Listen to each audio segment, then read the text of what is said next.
Hill is a small private school outside of Boston.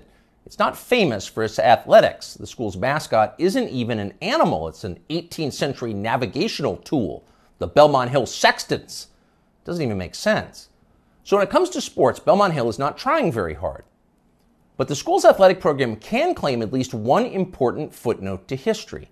In 1975, its football roster contained two names that you will recognize even now, Mark Milley and Richard Levine. Milley is now the chairman of the Joint Chiefs of Staff. Levine, of course, is our country's most famous admiral. Both transitioned late in life into overweight middle-aged women. Both wound up working as high-level officials in the Joe Biden administration. Their teammates at the all-boys school in Boston probably wouldn't have predicted any of that. Here's what Rick Levine looks like now from a video he just posted on Instagram. Hello, my name is Admiral Rachel Levine, and I have the honor of being the Assistant Secretary for Health at the United States Department of Health and Human Services. Happy Pride. Happy Pride Month, and actually, let's declare it a summer of pride. Happy Summer of Pride. Happy Summer of Pride! Rick Levine is so darn proud he'd like to tell you about it all summer and possibly into the fall. He's got a lot to be proud of. What specifically, you ask? Well, strangely, he doesn't say. Nor does he mention his former wife or children. He doesn't tell us whether they're proud too. Since none of them have been invited onto the Today Show to talk about their feelings, we're going to have to guess. For now, we're going to assume that his former family is proud. And why wouldn't they be? Few Americans in our history has come as far as Rick Levine. Here's a fat guy in a Halloween costume who somehow became a federal health minister. Not a small thing. You try that. Not too long ago, this same man was a married pediatrician with kids, lecturing about eating disorders at Penn State.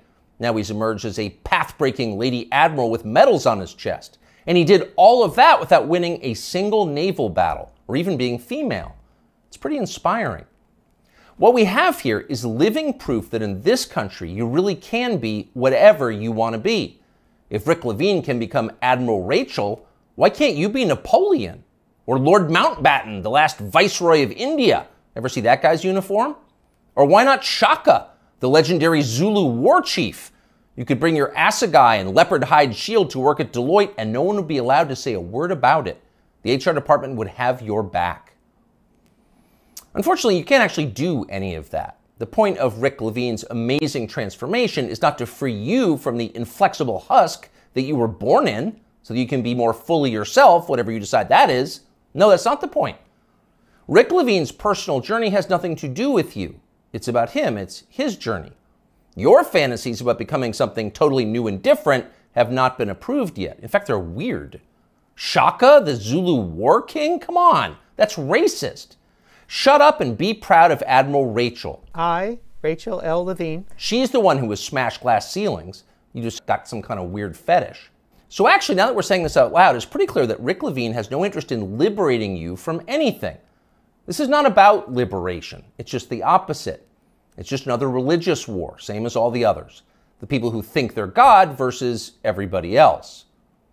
In primitive civilizations, which would include every civilization since the beginning of time until ours, people assumed there were rules. Rules that no human being made, but that people could ignore only at their peril, at great risk. Some called these rules nature, or natural law, or even, as societies advanced, theology. But most of the time, people didn't call them anything. They didn't have to.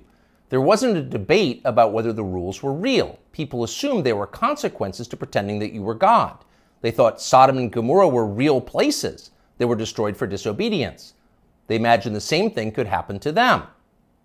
Not anymore. Rick Levine doesn't worry about being punished by forces he can't see. He knows he's in charge. He makes the rules. He sets the limits. Reality is what he says it is. That's his view, and he shares it with virtually everybody else in a position of authority in the United States. That's a pretty bold bet, really. For 7 million years, human beings have believed one thing, presumably based on some evidence. Around 2015, they became convinced of something completely different. Are they right? It feels like we're going to find out soon.